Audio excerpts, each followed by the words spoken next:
Have you ever faced a life-changing moment that forced you to completely rethink your career and financial future? Our guest today, Sherry Andrew, an ADHD money coach, experienced exactly that when she was fired after nearly 17 years with her company. In this episode, Sherry shares how she turned a major setback into the seeds of a thriving business and how she supports ADHD entrepreneurs with their business finances. Hey Gen Xers, imagine a life where you control your money instead of it controlling you.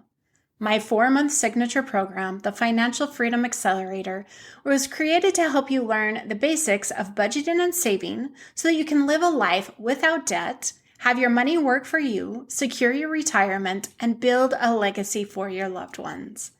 Let's face it, spending hours of your time trying to figure out where your money went is not serving you well. But I promise you, you don't have to keep dipping into your savings every month to pay that phone bill. What you really need to do is head to my show notes and book a free 60-minute one-on-one budget breakthrough session so you're no longer burnt out from your budgeting attempts, and instead, you'll be saving yourself time, money, and tears. And because you're part of my podcast family, when you book a free call with me and mention Wealthy After 40, you'll get a special $200 discount for my signature program, the Financial Freedom Accelerator. Head to the show notes now to book that call and enjoy the rest of the episode. Welcome to today's episode of the Wealthy After 40 podcast. I am excited for today's guest. Sherry is an ADHD money coach, and the seed for her business was planted the day she got fired after almost 17 years with the company.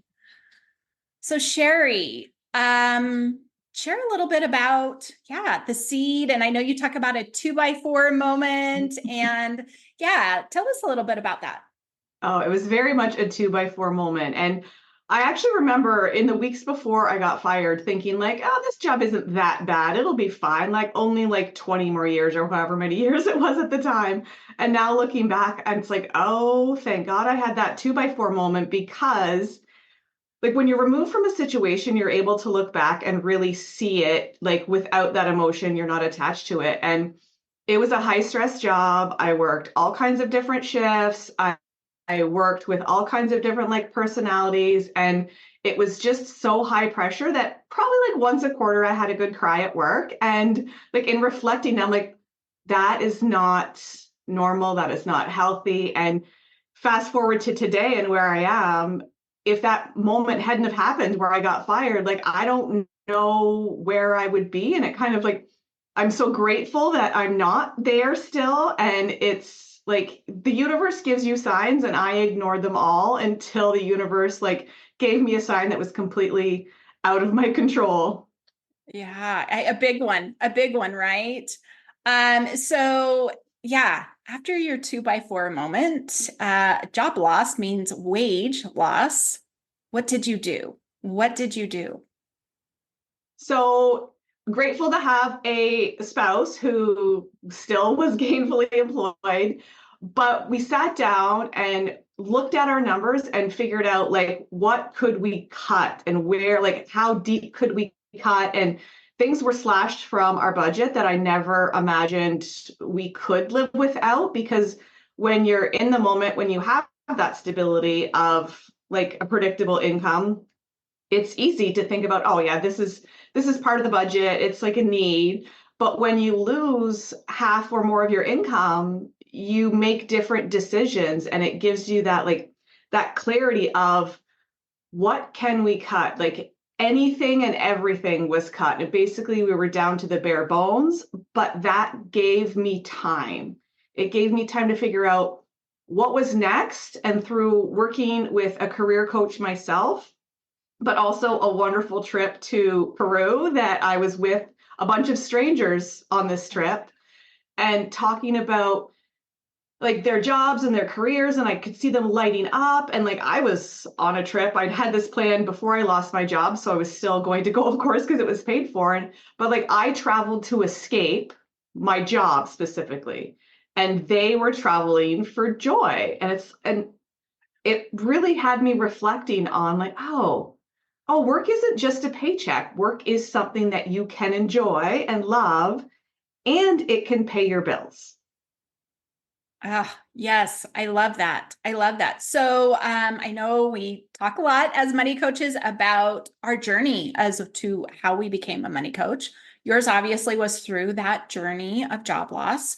So share with us a little bit of that journey. You started in 2018, and then I know you had a big pivot in 2022, and just share a little bit about that.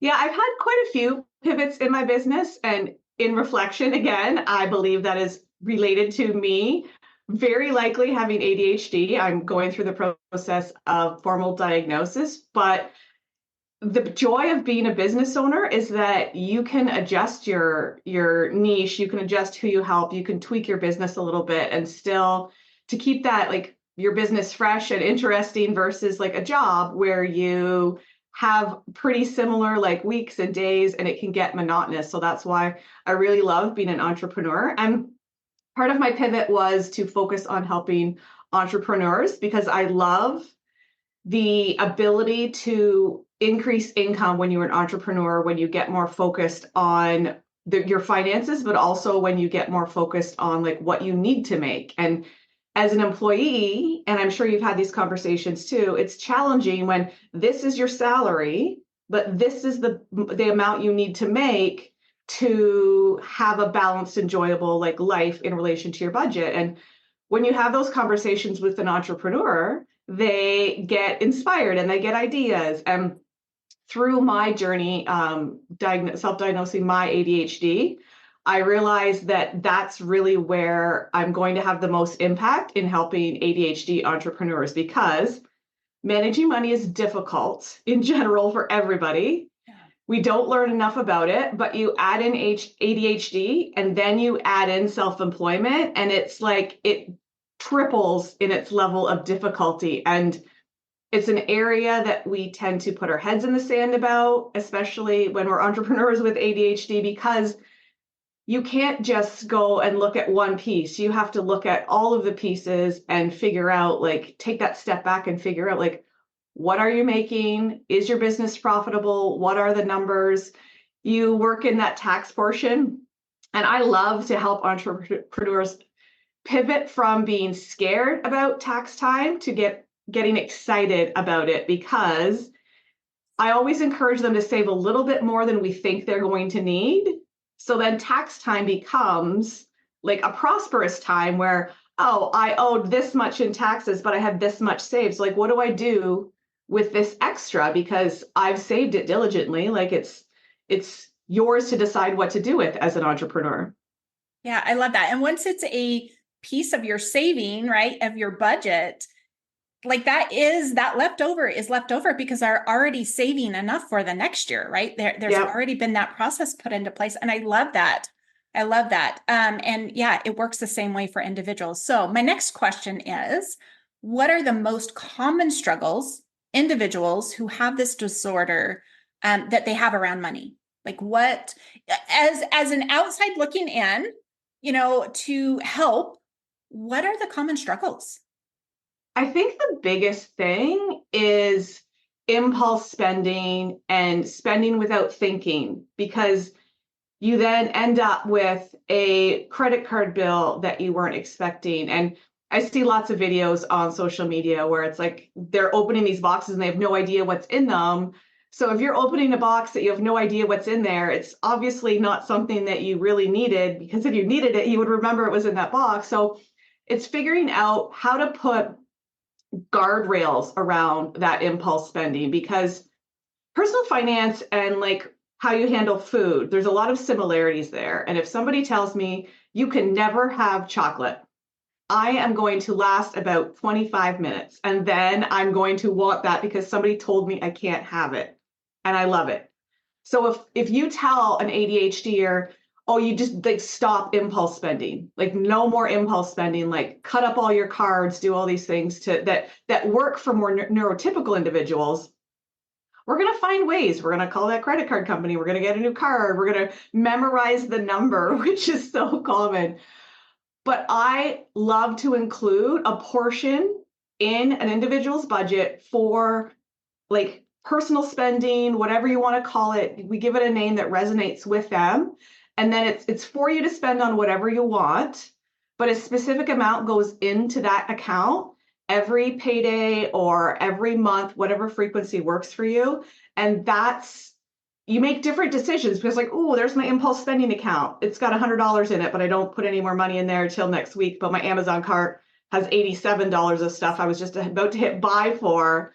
And that's going to leave me with not a whole lot of money. So like coming up with these creative strategies really helps to, again, put those guardrails around it. And if your impulse spending is really specific to one thing, and for a lot of people, that one thing is Amazon because they make it so easy to hit buy and it just shows up at your door the next day or the day after. So if that's the case and it's Amazon or something else specific, get a gift card. Get a gift card, remove the credit cards or the debit cards from like being saved in your Amazon account, and like get a gift card at the beginning of a pay period or a month. And then that's your guardrails. That's your boundary. So figure out where that impulse spending is most likely to happen. Maybe it's Uber Eats. That's a big common one as well. Like figure out a way that's going to work for you to put those boundaries around it so you can still spend on what you enjoy, but it's still in your overall financial plan. You're not derailing the whole thing. Yeah, so smart, so smart. Yeah, my last client, her impulse spending choice that we limited, right, through budgeting was her drinks. And as we worked through, she's like, I feel like it's just too easy to use my app. And then I just run down and grab it. I'm like, take the app off. So you actually have to go to, Safari or Google Chrome or whatever, log in and do that. And that was actually something I learned from my daughter way back when she was trying to limit herself on social media. She's like, I just get rid of the app. So there's so many ways to approach those barriers, right? The friction, the restriction, to make it just make your mind slow down, right? For ADHDers. So I love that. Yeah. And just anything to have a quick pause to be, okay, wait, I have to check here because I don't want to be at the store and have my like card be declined or whatever that is. Just anything to make that quick pause, like removing your credit card and debit cards from online stores. There have been enough times that I have been sitting on my couch, an Instagram ad comes up, I'm almost ready to buy, and then it's like, oh, my credit card's over there. I have to get up off the couch to go and get it. And like, that's oftentimes a big enough thing to be a pause, to be a barrier, to help you like not purchase that thing that you get time to soak on and realize 24 hours later, needing that thing was really like a little bit ridiculous. Yeah, so true. See, and I would be it's memorized and I can do it, but I do have other areas to make me pause. So yeah, so true. And what works for one person may not work for another. And hopefully if you've heard Sherry and I talk, you'd be like, oh, I could do it this way. And that's really what finances is all about, is finding your way. Yeah. All right. My next question, what steps can an individual with ADD or ADHD take to start? So they're at the beginning steps of working with their money to set them up for success, right? They've already got this disorder. They think differently. So normal advice is not going to work. What do they do? That is the biggest thing. And to know that if you've tried budgeting 5, 10, 20 times before and it hasn't worked, like, don't beat yourself up, because a lot of the advice that you find out there is geared towards the neurotypical brain. And it's easier for them to just like create a budget, and not easy, it's just a little bit easier. Yeah. But it starts by building the plan. And that plan, lots of times we think we need to go back through 2, 3, 6 months of spending. And I really encourage ADHDers when they're starting to build their first budget is to just start with your gut. Yes, you want to go and look and see like, what's your phone bill? What's your rent? You want to have those things that have specific numbers and dates attached to them that are fairly easy to find. You want to have those pretty dialed in. But for like your groceries and your entertainment or things that are going to vary month to month, you don't have to wade through months of credit card and bank statements. Just like go with your gut. Like if you go to the grocery store once a week and you spend around $100, start with that. and see how that works and adjust it as you need to go. Like a budget is a living, breathing thing, and it's not specific numbers. It's going to change if you've got 3 birthdays next month or it's Christmas next month. Like you're going to change your spending based on the time of year and seasonality. And start with your gut, start with your numbers. Don't let feeling like you need to go through months and months of transactions hold you back from getting started. Yeah, so true. So true.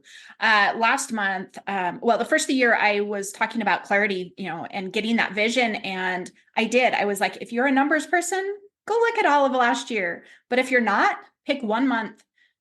Advisably, not December or November, because those are different in and of itself, but just go pick one. Yeah, we don't need to have oodles and oodles of data, although I geek out over data. I was watching a scientist and I'm just looking at her data and I'm like, oh my gosh, I love this. This is so real, so good. So yeah, let those that geek over it, let them geek over it. So exactly. All right. My next question is, how can friends and family support their loved ones when they realize that maybe things aren't connecting and that possibly ADHD or ADD? How can they support them on their money journey?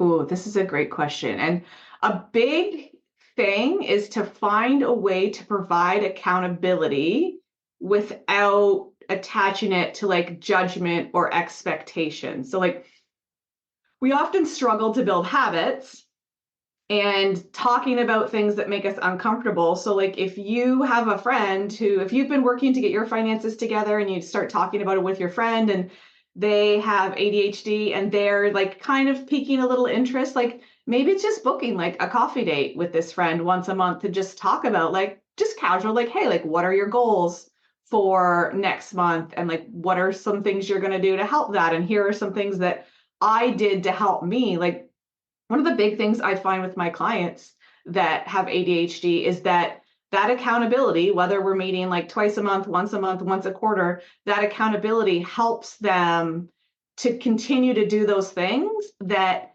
they may not necessarily continue to do because like when you have your money plan dialed in, it really gets boring. It gets boring and it loses that excitement. Like early on, we can get those dopamine hits from like the excitement of, oh, I just paid $200 on my credit card that I've never been able to do before above the minimum payment. You get excited and you start to pivot from like spending to saving and paying off debt to get your excitement and dopamine hits. But as you move on months and years into budgeting, it's boring. Like for me on payday, there's lots of automations that happen. And because of the system I use for my business, I have a consistent payday. I just match it up with my husband, so it's easy. And every payday, money just goes into these other accounts for different savings goals, for travel, for new technology, for when we need new cell phones, for property taxes and things like that. And it's like, the money went in, the money went out, and I don't really have to do anything and it's kind of boring. But then when the car breaks down, there's money in an account so that it's not derailing our whole budget for a specific month that car repair fell into. Yeah, so true. And I agree. At some point it does. It gets boring, but ideally that's where you want to be. I was so excited when I was heading into retirement before I became a money coach. And I was like, oh, I get to redo a whole new budget. I don't know how it's going to work. It's going to be shifting. And yeah, so it is easy to recognize like, oh yeah, these sweet moments, these dopamine hits. And then what do you do to create them? And so I think in some sense, you've got to look at the stacking of that savings, right? And those different milestones that hopefully you're achieving. So yeah. And now one of my dopamine hits is like, ooh, how much interest did we make from our high interest savings account this month with those sinking funds accounts that we're saving up for? Like that's a nice hit once a month as well. Yeah. So I had got my daughter into the high yield savings just as it was starting to tank, right? As economy was doing really well. High yield savings wasn't paying as much, which I said, it's fine, you know. And then she was telling me, because I wouldn't see the email before her, she'd be like, Mom, did you see? Mom, did you see? And so, yeah, she was getting the dopamine hit just from the interest increase, not even from the total amount in there. So, Yeah. yeah, you got to look for different ways. And I love that. So, do you have one last piece of advice for listeners in general, or, you know, with the disorder or as an entrepreneur? For everybody, and this specifically does help ADHDers more, but this works for everybody, is to separate your money into an account based on what you want it to do for you as soon as possible. So if you can get money out of your main checking account into an account that has a specific job, it creates some friction when you're going to take that money out of it. So years ago, and this is how we got to having a new technology account. Years ago, I went into the store to get a new phone because mine broke. The alarm didn't wake me up that morning, so that was a bit of a deal breaker. So I went into the store that my telecommunications company has and be like, I need a new phone. And they told me my bill was going to go from $55 a month, and cell phone plans in Canada are crazy. We have so few options. So $55 a month to $105 a month, because this phone, paying for the phone, was going to be wrapped up in there. But then my gut told me I'm never getting back to that $55 a month plan if I do this. So I walked down the mall, and I went into the Apple store and I purchased a phone outright, pulled out my credit card. And then that next week, when I was paying off our credit cards, I'm like, oh, I don't have a plan for this. This was a sound financial decision, Yeah. from a cell phone bill perspective, but I didn't have a plan for it. So then the only thing that made sense was for me to take that money from our like travel and fun account, which like didn't feel good because I like that account. I like to see it grow. But then that uncomfortableness had me then thinking, okay, how can I avoid this in the future? And a little bit of budget tweaking, adding in an automation, and we have a new technology account that when it's time to buy a new phone or something like that, there's funds specifically set aside for it. So like setting it aside in a separate account helped me know if it was just a general savings account, I wouldn't have felt that pain of, Yeah. ooh, it's coming from travel.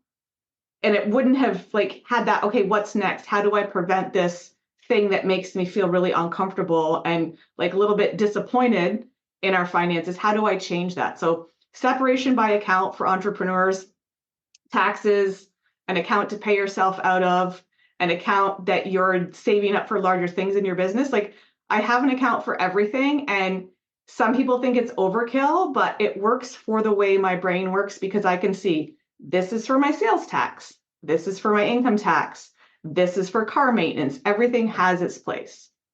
I love that. And that is so, so important. Yeah. Especially if your mind doesn't bleed very well from one to the other and you just see that. So Yeah. And awesome. one more quick tip. Create friction, especially for ADHDers, create friction to access the funds that you don't want to spend. So your savings accounts, your business, like income tax savings account, does it need to be at a different bank than your regular bank? So you don't like you log in and you see like your checking account and your personal spending account, but you don't see those savings accounts, because that out of sight, out of mind, which can be a struggle for ADHDers, can work to our advantage when we've got money we don't want to spend in another account. And maybe, like you said, that maybe that app isn't on our phone. Maybe we have to go and log into our computer to spend that money or transfer it to an account that we need it for. Yeah. Friction is huge. Friction is such a great friend as you're trying to build this new relationship. So Yeah. love that. Thank you, Sherry, for being here. If people want to connect with you, where do they find you? The main place that they can connect with me is on social media. I love Instagram and TikTok are my main platforms. My handle is at Money Mindset FC. So Money Mindset FC is in financial coach. And if you've got questions, send me a DM. I love to hear questions from my followers and my audience and use those to create informational social media posts, because if you have that question, somebody else has that question and they're just too afraid to ask. So I love using that as inspiration for content to help my followers. Awesome. Well, thank you again, and we will see you guys next week. Thank you so much. Thanks for listening. Every week, my goal is to help you get one step closer to financial freedom and making confident decisions so your money starts working for you. Do you have any questions or comments about today's episode? Please send me a message on Instagram or use the fan mail link in the show notes below. To stay connected beyond the podcast, join my newsletter for insights on growing wealth, behind-the-scenes musings, and opportunities to contribute to future episodes. A free gift awaits you. If you're looking for personalized support to get your finances on track to becoming debt-free, being able to retire sooner, or better understanding your finances while navigating a new financial situation, check out my website at elevatefinances.us to learn more about one-on-one coaching.